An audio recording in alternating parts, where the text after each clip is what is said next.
Thank you ভাই না, আবারও প্রণাম এর জন্য। এরকম মানুষ দরকার।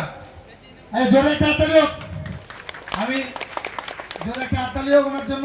দাদাকে যেদিন ইন্টারনেটে ফলো করেছি সেদিন থেকেই ধীরে ধীরে এতটাই ফ্যান হয়েছি, ধীরে ধীরে এত কাজকর্ম দেখেছি। বেশি কিছু বলো না, যত কম বলো। সারা জীবনের জন্য উনি আমার গুরুদেব, ওনার কাছ থেকে আমি শিখবো। আমিও যতটা পারবো আমার তরফ থেকে মানুষকে হেল্প করবো শুধুমাত্র ওনার কাছ থেকে শিখে।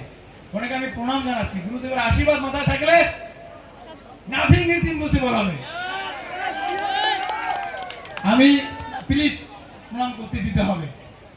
বয়সে ততটা বড় না, অনেকটাই বড়, তারপরেও ততটা বড় না হলেও আমি ওনাকে বয়সের দিক দিয়ে বিচার করছি না, ওনাকে আমি ওনার কাজকর্মের দিক দিয়ে গুরুদেব ভাবছি।